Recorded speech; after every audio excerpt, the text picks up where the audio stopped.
Good evening, one and all.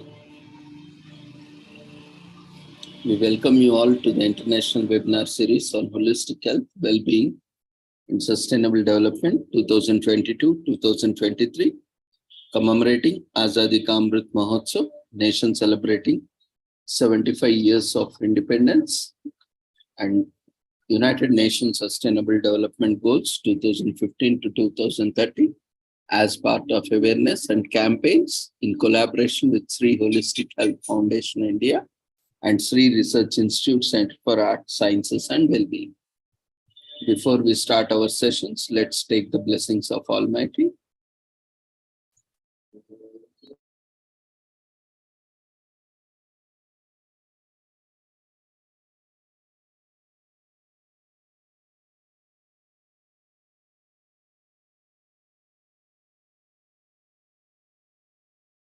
कुरुत्वं कल्याणम् आरोग्यं धनसम्पदः शुभं कुरुत्वं कल्याणम् आरोग्यं धनसम्पदः शत्रुबुद्धिविनाशाय दीपज्योतिर्नमोऽस्तुते दीपज्योतिर्नमोऽस्तुते शुभं कुरुत्वं कल्याणम् आरोग्यं धनसम्पदः शुभं कुरुत्वं कल्याणम् आरोग्यं धनसम्पदः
With the blessings of Almighty, we shall continue with today's commemoration.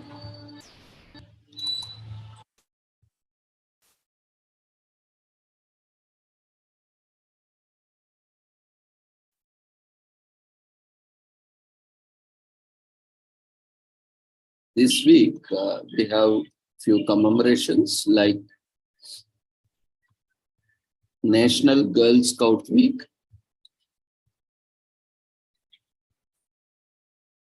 Patient Safety Awareness Week, National Pulmonary Rehabilitation Week, Sleep Awareness Week, Sunshine Awareness Week, Termites Awareness Week, and various other commemorations. Let's look into each one of the commemorations one by one. So today is commemorated as National Inhalants and Poisons Awareness Week, which is commemorated from March 12th, that is from today till 18th in US.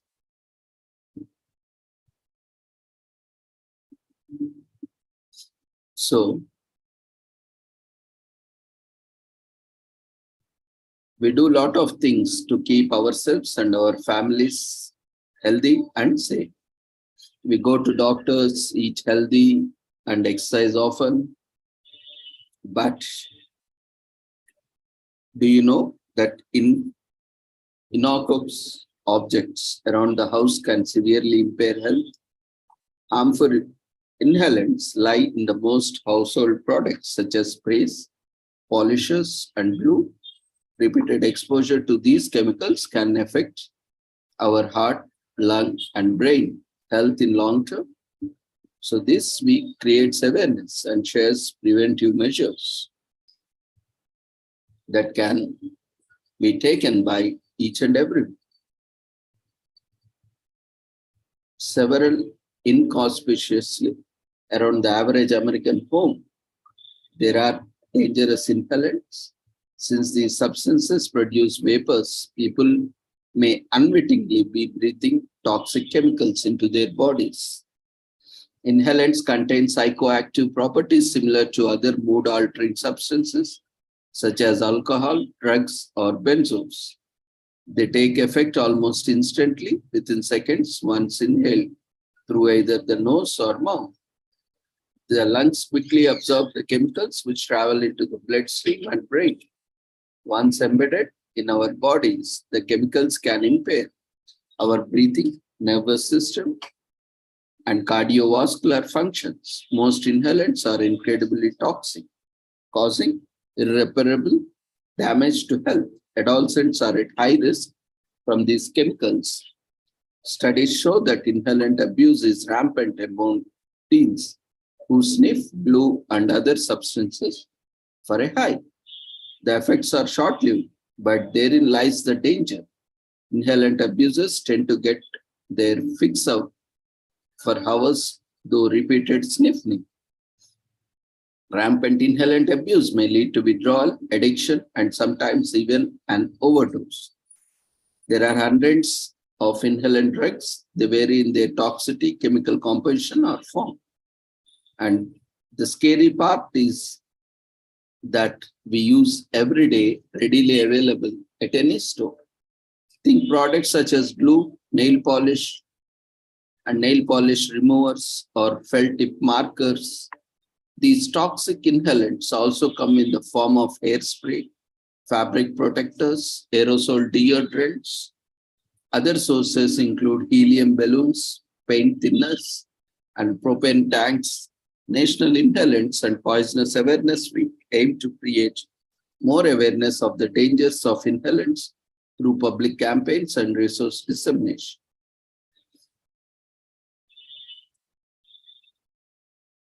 So this has been not very much new to us as inhalants in ancient Greece. At the Oracle of Delphi, priestess inhaled vapors to change states of consciousness. Around 800 BC to 146 BC. Even in 1800s, people used ether and chloroform as intoxicants since they are cheaper than alcohol for recreation since 1800s. And research indicates that chemicals in aerosol sprays can cause irregular heart rhythms and cardiac failure within minutes of sniffing. Since 2011, the effect of inhalants was widely prevailing. Studies reveal that about 1.8 million people have about 12 years use inhalants to get high. Inhalants highly abused since 2015. So the medical industries use several inhalants, agents such as nitrous oxide, insoflurane, sevoflurane, halothane, and desflurane enable and maintain general anesthesia. Exposure to high amounts of chemicals in aerosol sprays prevents the lungs from breathing in oxygen. These results can include heart irregularities or death from suffocation.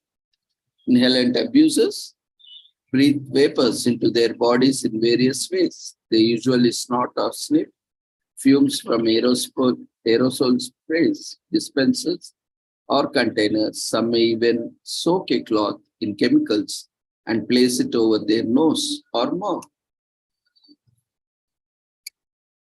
So stay aware of your surroundings. Conduct an audit of substances around the house. Keep potentially hazardous products locked away. And also ensure you keep an eye on those who has access to which products. When using chemical products, point them away from your face. Wear a mask or gloves if needed. Research online or ask nearest poison control center for resources. Find out what you can do around the house to keep you and your loved ones safe. Since the ban on using harmful chlorofluorocarbons, CFCs, modern-day aerosol sprays only contain nitrogen or oxygen. At least 70% of the recycling program in US can and will recycle empty aerosol cans. The cans can be recycled. Aerosols are widely used in cosmetics. Many lotions, deodorants, and self-tanning sprays on the market contain aerosol. Aerosol technology is prevalent in products such as nasal sprays, eye wash sprays, and burn gels. Aerosol has incredibly long shelf life, which means less waste dumped into landfills. And we must know more about the products we buy, often bought without a thought. Let's read those labels carefully each time we shop. Especially most of these cosmetics used by women or for makeup are containing a lot of toxins and toxic inhalants, which can be harmful for health. It's a great week to switch on to healthier, sustainable products. And if products are homegrown or locally made, we have a lot of, these cosmetics, naturally made cosmetics from ancient time, like using sandalwood, turmeric, aloe vera, and various other homemade, which can enhance the beauty and glow instead of going for a chemical based or aerosol based or other cosmetics. You can go for healthier and safer ones. Check out your household products. Everyone must get on board.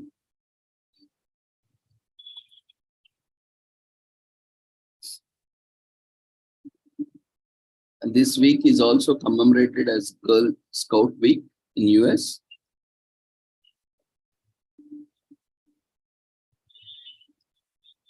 To mark the great sisterhood of Girl Scouting and to commemorate the day when the organization was born, Juliet Gordon Low got the idea of founding the Girl Scouts after the meeting with the founder of Scouting, Robert Baden-Powell, in 1911. Girl Scouts, also known as Girl Scouts of the United States of America, is a youth organization for girls of American origin. It runs camping and community service activities to empower young girls and enable them to build various skills, including leadership, entrepreneurship, active citizenship, confidence, compassion, and courage.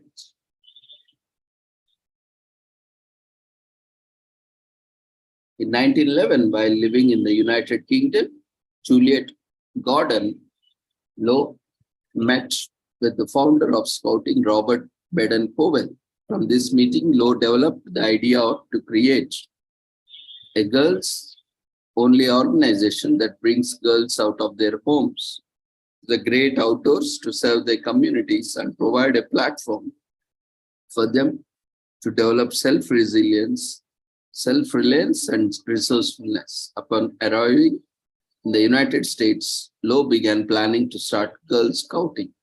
On March 12, 1912, Low gathered 18 girls and organized the first Girl Guide troop meeting in Savannah, Georgia, that officially led to the founding of the organization. Later that year, Low tried to merge the Girl Guides with the Campfire Girls, but the organization rejected proposal because Campfire was the larger group.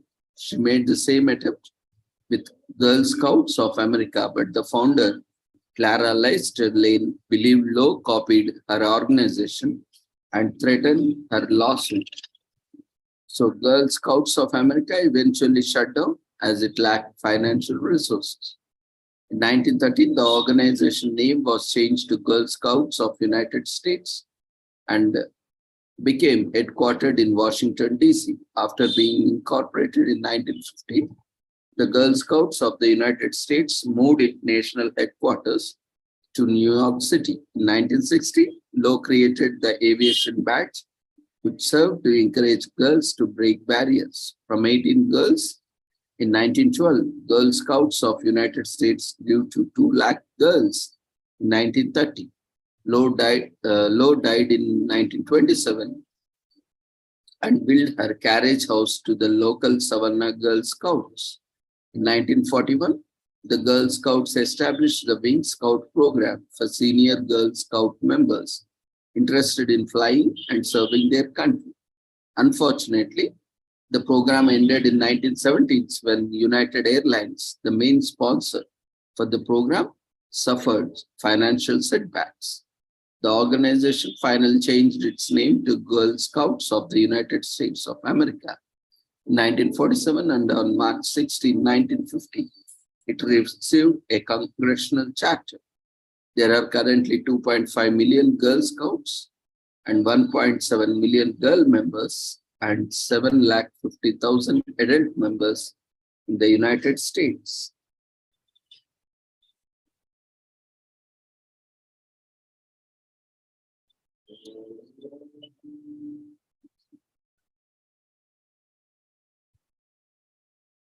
This week is also commemorated as National Older Workers Employment Week to recognize the contribution of older workers to the workforce and encourage more employers to hire them. Before the introduction of retirement in 1883, people worked until they couldn't work anymore. The current retirement age within the United States is 65 years. However, employers have been using various tactics to force people older than 40 years out of workforce in past few years. The origin of retirement can be traced to ancient Rome in 13th century BC, when the empire paid pensions to Roman legionaries who served for 20 years. In the 18th century, Cotton Mather, a New England Puritan minister and an author, used his popularity to campaign for the elderly people to retire. He said, "Be glad of dismission. Be pleased with the retirement which you are dismissed into." In 1883, Otto von Bismarck, the German chancellor, proposed an initiative to pay those 65 and older to leave the workforce. The idea was a political maneuver against Marxists gaining power and popularity. Before the end of the decade in 1889, the initiative became law and citizens over 70 were paid pensions. This initiative quickly caught fire and the governments began adopting a similar retirement system. In the mid-1800s, the US government started providing public pensions to certain municipal employees, mainly in the big cities, including firefighters, police, and teachers. In 1875, American Express became the first company to offer private pensions. By the 1920s, private pensions had become widespread and various industries, from railroads to oil to banking, has begun offering them to their employees. In 1935, the US government, under the administration of President Franklin D. Roosevelt, introduced the Social Security Act, forcing workers to pay for the retirement. The official retirement age then was capped at 65. So in the 1900s, the retirement industry boomed and Florida became the retirement destination for the white-collar class. Retired workers became known as senior citizens, and the American Association of Retired Persons turned into AARP Inc. Today, governments and organizations worldwide are developing initiatives to bring back older people into workforce and have them work until they can't work anymore, because the longevity has increased and more aged people are living longer.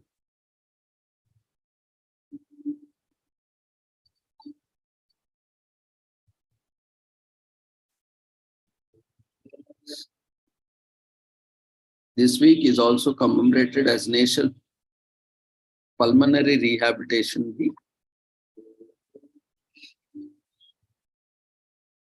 Established by American American Association for Cardiovascular and Pulmonary Rehabilitation, AACVPR, aims to celebrate pulmonary rehabilitation programs and the rehabilitation therapists who administer them. The American holiday was created to highlight the importance of rehabilitation and the impact it has on the lives of the people with chronic pulmonary illness that severely hamper the functioning of the lungs. Pulmonary rehabilitation programs help such individuals avoid the need for emergency acute care. Pulmonary diseases like chronic obstructive pulmonary disease, COPD, have been around for a long time now, but pulmonary rehabilitation, as we know it today, only came about as late as 1990s, a century ago. The common medical suggestion for patients with COPD was to avoid physical exertion.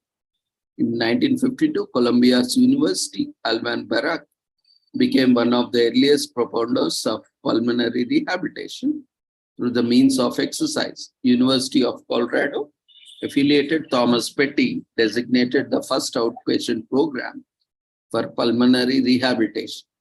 The subsequent years saw the establishment of several rehabilitation programs modeled after Petty's and the acceptance of exercise as integral to managing pulmonary diseases. Today, pulmonary rehabilitation helps patients manage a range of illness like COPD, including asthma, pulmonary hypertension, and cystic fibrosis. These supervised programs help improve their quality of life. Pulmonary rehabilitation improves strength, helps reduce symptoms of anxiety and depression, and makes it easier for patients to carry out routine tasks, social activities, etc. The programs may be carried out in medical institutions like hospitals or clinics or at home, depending entirely on the unique needs of the patient. With home programs, the intricacies are supervised through dedicated activity monitors or smartphone applications. The specifics of each program are designed by the program supervisor to suit the patient needs. The risks associated with pulmonary rehabilitation are few and rare. While it is possible to sustain injuries through physical activities, as long as such difficulties are brought to the attention of the program supervisor on time, the required medical intervention will be administered to the patient. So the importance of exercise, Alvan Barak propounds that exercise is good for patients with pulmonary illnesses.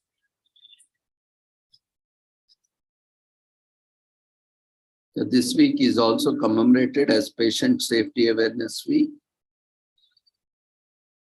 that was created to encourage education on healthcare safety.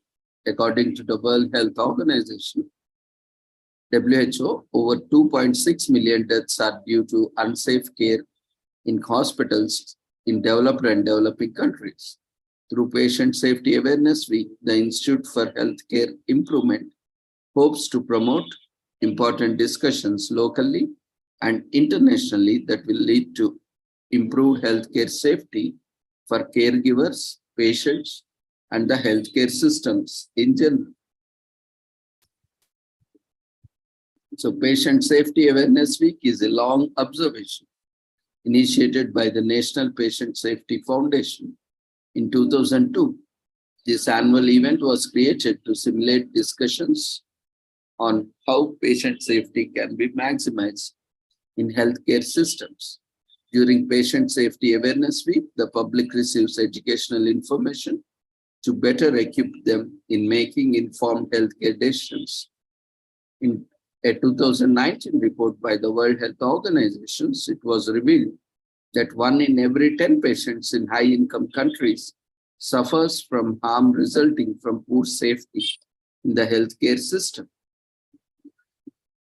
So reports of medical errors and breached patient safety date as far back as 1960s. It was not until the early 1990s that the patient safety movement picked up.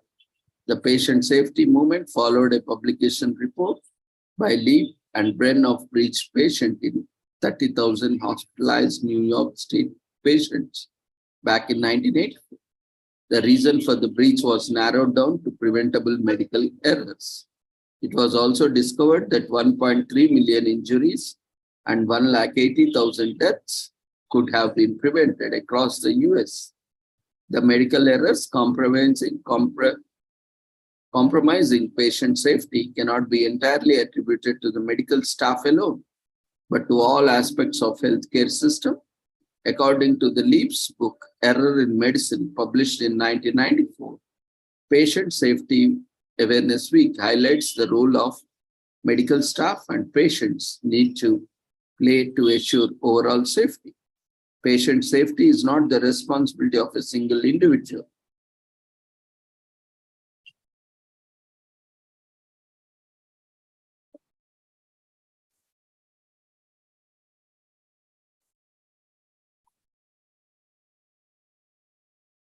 It highlights the role of medical staff and patients need to play to assure overall safety.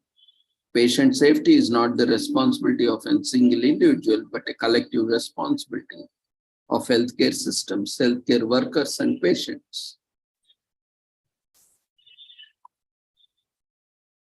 Patient safety is important because it prevents avoidable errors and patient harm. Misdiagnosis, faulty medical devices, and medication errors are among the most frequent medical errors.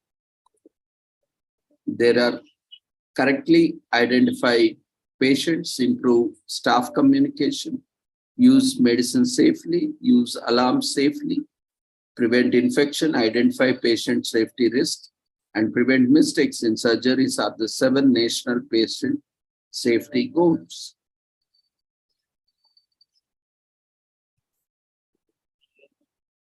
This week is also commemorated as Sleep Awareness Week in US.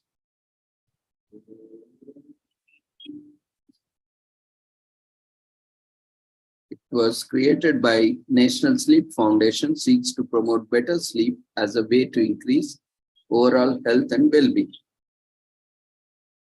It is well-known fact that your sleep schedule is directly related to your overall mental and physical health. Launched in 1998 by the National Sleep Foundation, Sleep Awareness Week begins at the start of daylight saving time, when most Americans lose an hour of sleep. The change to daylight saving time reminds us to make beneficial changes in our sleep routines to improve our sleep health.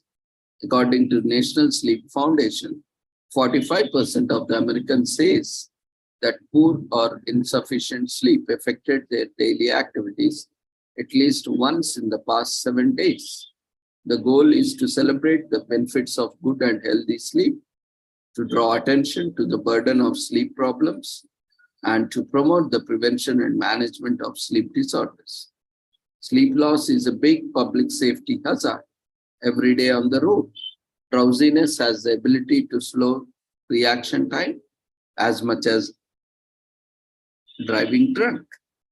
The National Highway Traffic Safety Administration estimates that fatigue is cause of 1 lakh auto crashes and 1,550 crash-related deaths a year in the US. Studies show that the sleep loss and poor quality sleep also leads to accidents and injuries on the job. In one study, workers who complained about excessive daytime sleepiness had significantly more work accidents, particularly repeated work accidents. They had more sick days per accident. It also plays a critical role in thinking and learning. Lack of sleep impairs attention, alertness, concentration, reasoning, problem solving, and makes it more difficult to learn. Lastly, sleep deprivation has a serious negative effect on your chances of cardiovascular health, putting you at the risk for a number of life-threatening conditions. So for your own safety and the safety of others, make sure you allow yourself the time to rest, and if you can, no better time than present.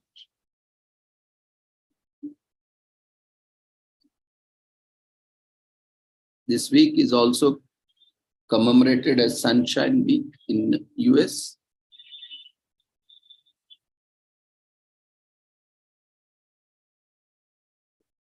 When United States signed the Freedom of Information Act into law in 1966, which was the third country in the world to do that, this week raises awareness of importance of open government and promotes dialogue on the impact of excessive official secrecy. Public discussions on open government with participants, including non-profit schools, civic groups, and media organizations. The Freedom of Information Act is a legal instrument that offers citizens and journalists access to information and documents controlled by the United States government, furthering government transparency. The idea of such act dates back to 1952, when John Moss of Sacramento, California, was elected to Congress. It was during the Cold War when the government was secret. Moss began campaigning for openness in governance when he was denied access to the information he needed to investigate employees' sacking cases. The government claimed they dismissed the individuals for being communists. In 1955, Moss became the chairman of the Congressional Subcommittee on Government Information. Using his new post, Moss held hearings on government transparency and investigated cases of government withholding information. He tried to bring the Freedom of Information Act to Congress, but had no support from anyone in his party, the Republicans. However, he had a massive support base among editors, journalists, educators, and scientists. A decade later, Moss finally found a co-sponsor in the person of Donald Rumsfeld, a young representative from Chicago, Illinois. That was during the President Lyndon B. Johnson regime, who was also in direct opposition to the bill. In 1966, the FOIA successfully passed in the Senate and the House.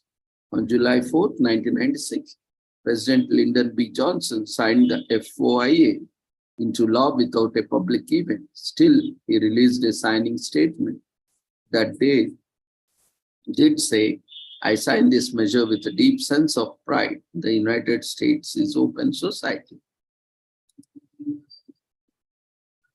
This week is also commemorated as Termite Awareness Week.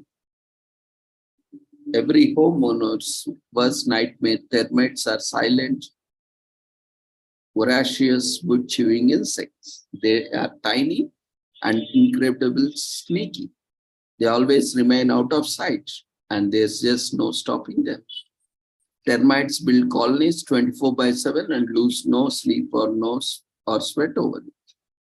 Can you imagine tiny critters gnawing away at your beautiful wooden furniture or chewing slowly through your home bit by bit? The thought is downright terrifying. Termite Awareness Week aims to provide more information on what makes these insects tick and save us world of hurt and money later. Termites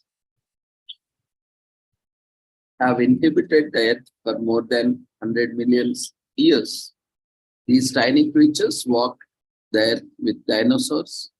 They also share a common ancestry with cockroaches, a creature well known for its incredible resilience. We think it's part of the reason why controlling termite infestation can be such a challenge. Evolution over millions of years has ensured their survival against all the odds. Termites are sneaky little things that reproduce rapidly, quietly, making their way through moist soil or mulch. Some termites can fly, while others can live in wood and soil. What's more, they have a taste for things other than wood. Termites are known to chew fabric, plastic, and wallpaper too. Termites are silent destroyers since they nest out of sight. You may not realize the extent of an infestation until you go poking around your house or renovate. But by then, the damage is usually irreparable. Each year, termites cause over $5 billion in property damage in the US. That's right, $5 billion US dollars. For perspective, termites can cause more damage than tornadoes or fires combined. In 2011, the National Pest Management Associate, NPMA, started Termite Awareness Week to generate more awareness about the issue.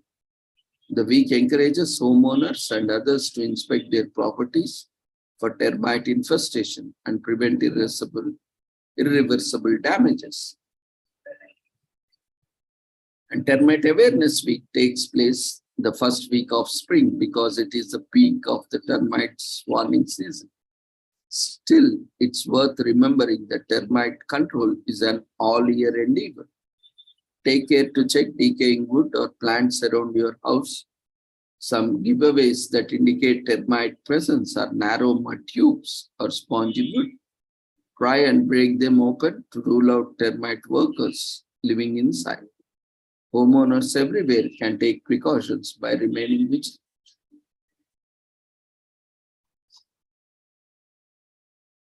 So the first insect repellent was citronella oil. DEET stands for N-diethyl metatoluamide and is the active ingredient in many repellent products. Bug sprays usually have a shelf life of about 3 years, after which they expire. Fumigate your home. To celebrate the day, it helps ensure your home is insect-free. Learn how to carry out first aid treatment for insect bites. It helps reduce negative reactions when it is treated on time. Spread awareness about the day. The more people that know about insect repellent awareness day, the better it is for the community. Malaria breeds mostly in warm climates as humidity and rain are abundant. Malaria exists in 85 countries worldwide and affects about 3.3 million people. 1,500 cases of malaria are found in the US every year. The malaria parasite can remain dormant, and an infected person may not become ill for up to 4 years. 90% of the malaria-related deaths occur in sub-Saharan Africa.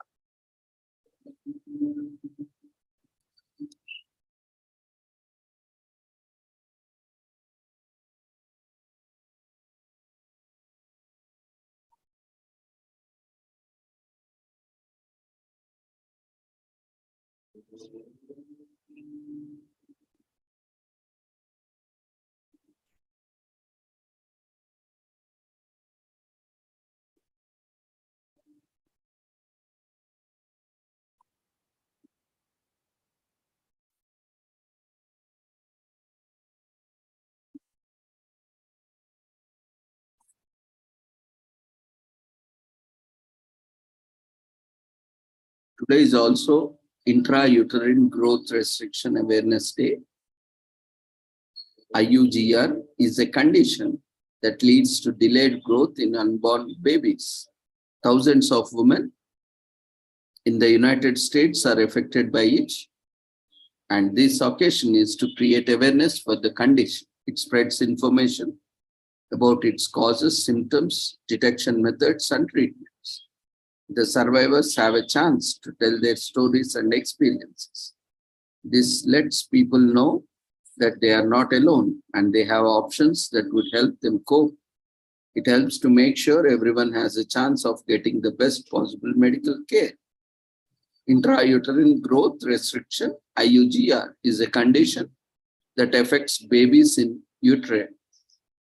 The child experiences a poor level of growth while in mother's womb. There are many reasons why this can happen. Sometimes it happens because the baby doesn't get enough oxygen. Women who live at high altitudes are at risk.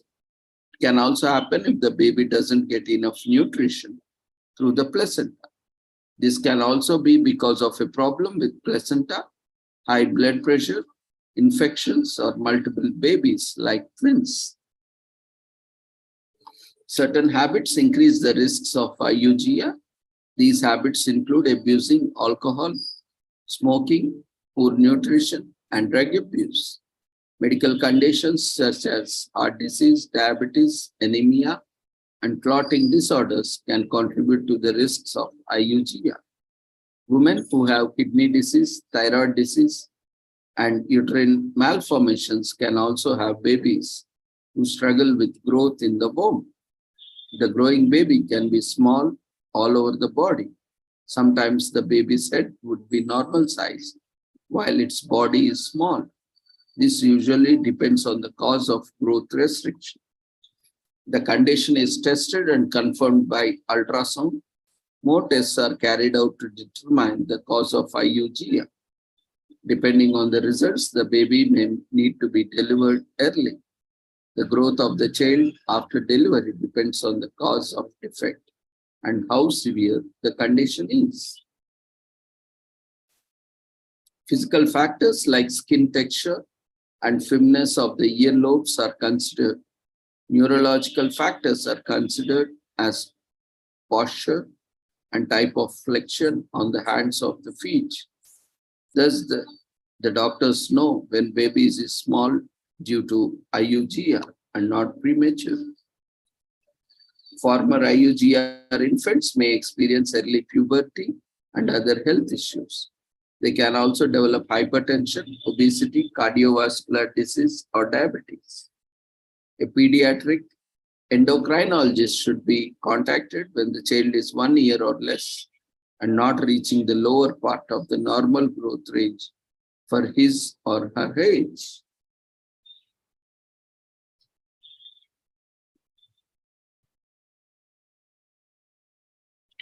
When the baby is born, it weighs less than 90% of other babies at the same age with IUGR, and it is the cause of about 25% of stillbirths, and patients are monitored closely as prompt delivery can lead to best outcome. Bed rest may help to improve flow of blood to women's uterus. When the baby is born, it can have normal growth, but sometimes there are also lifelong growth issues.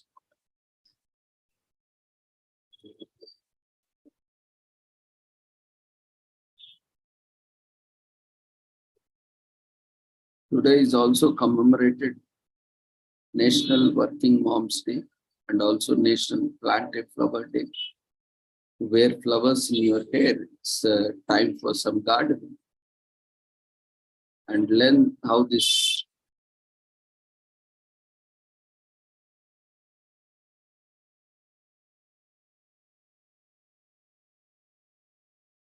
today is also commemorated as World Day Against Cyber Censorship. Cyber censorship blocks or limits access, communication, and access to certain information on the internet. Governments claim to do so for security purposes, but it's often a means of suppressing dissent by censoring and denying citizens their right to free speech, association, and mobilization. The internet is a powerful tool for reporting, awareness, and activism. It spreads information quickly and connects millions of people worldwide at a push of a button. We must protect freedom on the internet. Censorship on the internet is a relatively recent phenomenon. The Communications Decency Act, passed by the US government in 1996, made it illegal to post material on the internet that was deemed patently offensive or indecent. The majority of the act was found unconstitutional, but Section 230 was not. Social media platforms, internet providers, and other intermediaries' responsibility for their users' access or sharing was reduced under Section 230. 2 years later, the US passed the Digital Millennium Copyright Act, DMCA, criminalizing the dissemination of technology that bypasses copyright protection. Critics have long argued that DMCA limits free expression and the fair use of copyright material. Another argument is that it restricts technological innovation and scientific research. The Chinese Ministry of Public Security launched the Golden Shield Initiative in 1998, limiting citizens' access to the content the governments deemed disruptive to national leadership. This Golden Shield evolved into so-called Great Firewall of China, considered the most exhaustive online censorship program. Specifications for the Internet's first virtual private network were published online in 1999. Internet users can now access private networks across public networks initially used by companies to share personal services with satellite employees and offices. VPN soon became popular, with individual users avoiding online censorships. And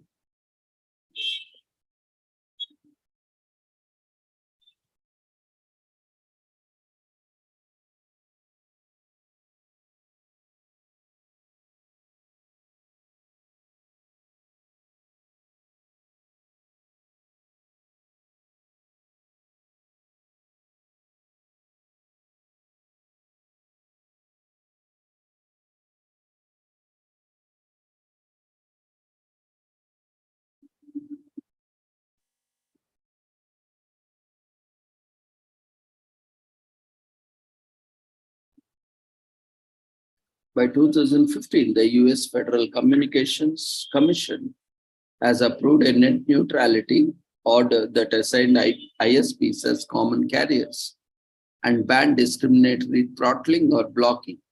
The net neutrality order was challenged in 2016 and survived, but the FCC repealed the order in 2017. In the same year, China began suppressing VPN services, making them more challenging for activists, researchers, students, and business people who relied on them to surpass the Great Firewall. Cyber censorship has increased worldwide. In recent years, it's unlikely the debate around it will die anytime soon.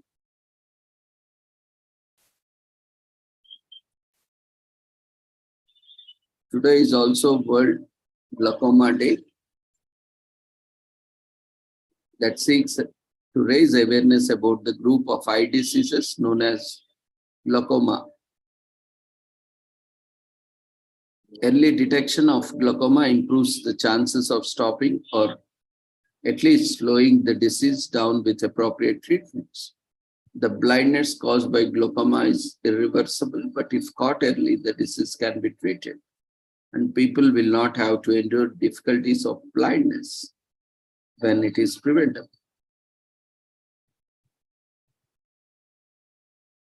This week is set aside to raise awareness and eliminate blindness caused by glaucoma. And glaucoma is the name of several eye diseases that can cause vision loss by damaging the optical nerve. Often the diseases develop slowly and don't cause any pain, which makes it easy, ignored till it's too late, and blindness caused by glaucoma is irreversible. However, the disease is treatable if caught early.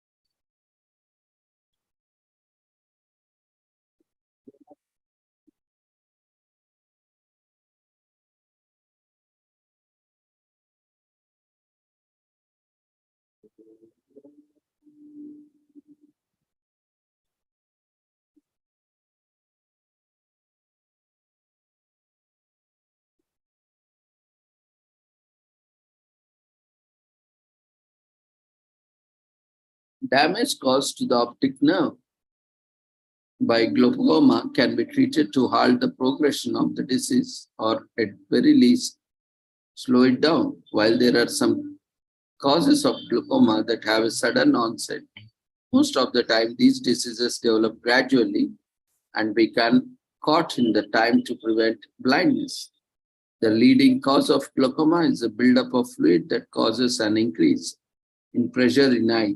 Glaucoma diseases is caused when the aqueous humor, the natural fluid produced by the eye, fails to drain out naturally from the eye. Usually the fluid drains out of the eye is replaced with fresh aqueous humor, which the eye produces constantly. However, if something is wrong with the drainage angle, when the fluid will be retained in the eye and over time, the fluid buildup will increase at the pressure on the optic nerve. These fibers on the optic nerve start dying as a result of pressure.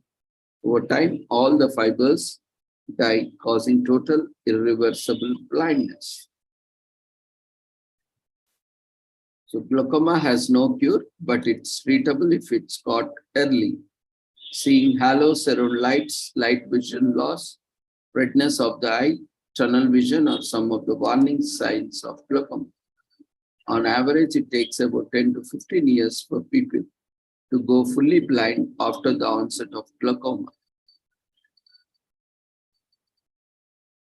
Glaucoma is incredibly common and one of the leading causes of blindness in the world.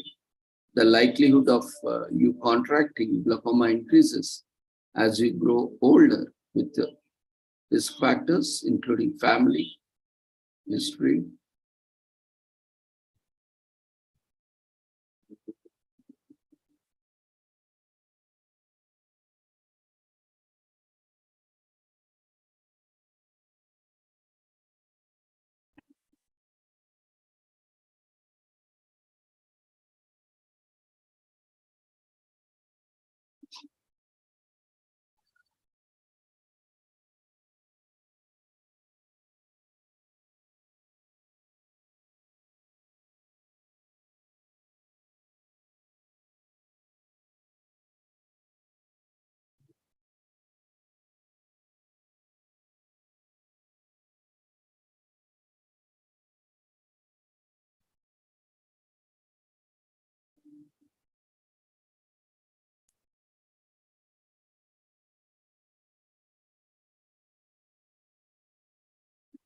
So with this, we shall conclude today's commemorations. So see you all tomorrow at the same time.